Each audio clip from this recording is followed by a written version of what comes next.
Now, what happens then when you introduce technology into production? You produce enormous quantities of goods by technological methods. But at the same time, you put people out of work. You can say, oh, but it always creates more jobs. There will always be more jobs, yes.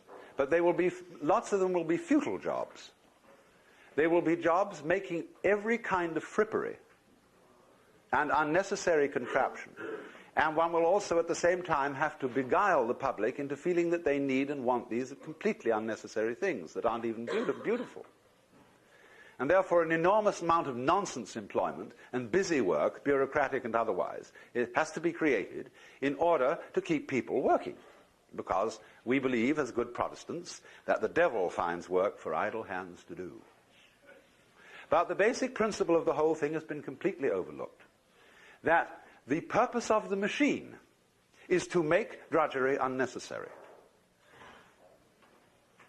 And if we don't allow it to achieve its purpose, we live in a constant state of self-frustration. So then, if a given manufacturer automates his plant and dismisses his labor force, and they have to operate on a very much diminished income, say some sort of dole,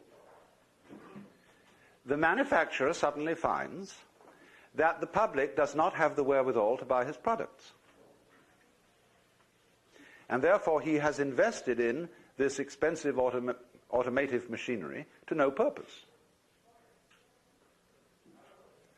And therefore, obviously, the public has to be provided with the means of purchasing what the machines produce. But people say, that's not fair. Where's the money going to come from? Who's going to pay for it? The answer is the machine. The machine pays for it. Because the machine works for the manufacturer and for the community. This is not saying, you see, that this is not the statist communist idea that you expropriate the manufacturer and say you can't own and run this factory anymore, it is owned by the government.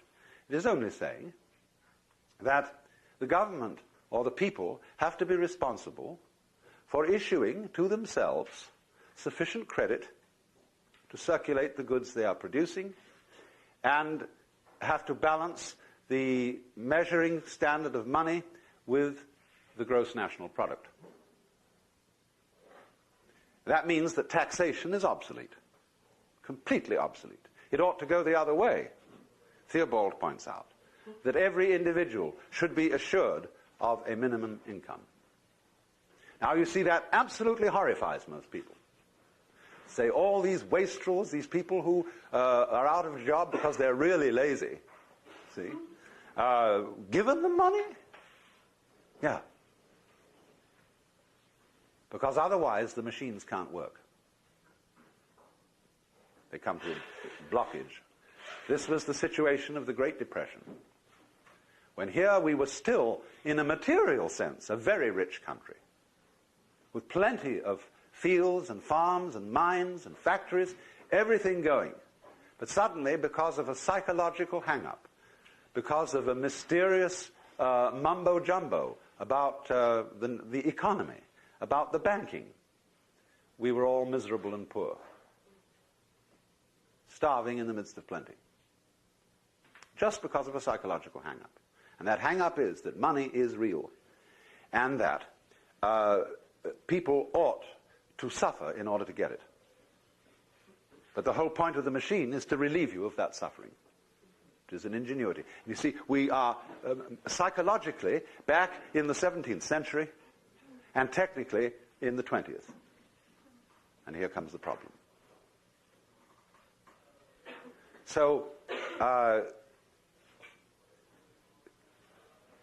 what we have to find out how to do is to change the psychological attitude to money and to wealth, and furthermore to pleasure, and furthermore to the nature of work.